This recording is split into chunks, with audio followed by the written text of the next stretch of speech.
got Mike Brown over here from ATT.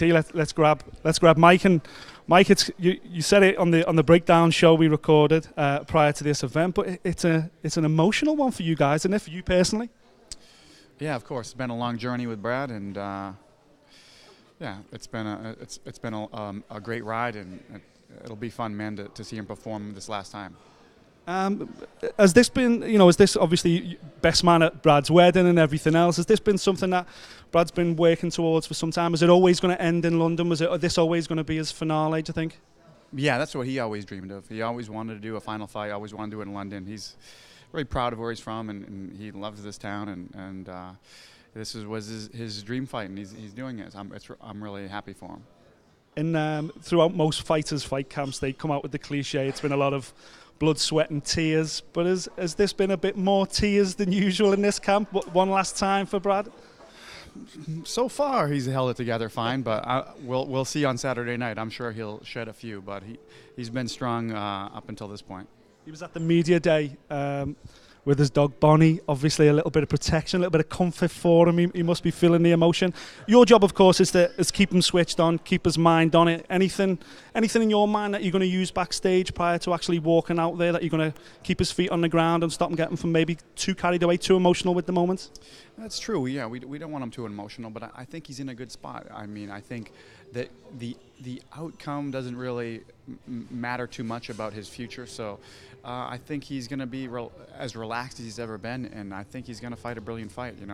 He trained really well for this camp. I think because he was so relaxed. There wasn't as much pressure. It seemed like the camp was like easier, and he was training the best I've seen him in the last 3 or 4 years. So I expect to see the best Brad Pickett on Saturday night. The change of opponents obviously never helps any fighter, but on an occasion like this, does it make that much of an impact when he knows this is his last one? So regardless of who the opponent is, it's going to be all or nothing anyway? Yeah, I mean, it stressed him out for one day when they weren't sure who it was, but once he had a guy, a face and a name to shoot for, he was fine with it. I like the matchup. I think Brad is the better wrestler, the bigger puncher. I just see him coming out on top in this fight. Yeah. Obviously the fans over here, everyone's really feeling the moment. The walkout is going to be something special. To hear Chaz and Dave for one last time. Are we going to see the newspaper? Are we going to see the hat? Are we going to see the old bid and brace one last time, do you think? I think we'll do as much as the UFC will let him, because that's what he would love to do. He'll do as much as he can, but we'll see how much they allow with a new Reebok deal. But he would have, if he had it his way, he would have never worn a sponsor his whole career. He loved wearing the traditional outfit he always wore, the braces and the cap and reading the newspaper and the cut-off jean shorts. It was his style, man. It was really cool. He always brought the show to the fight, and that's why everyone loves him, I think.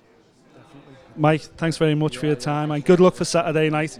And I'll bring some Kleenex in case you guys are wiping away a few tears. I'll be fine. Yeah, I'll be fine. You say that now. Bring it for him. You say that now. No, for sure. Thanks, Mike. Much appreciated.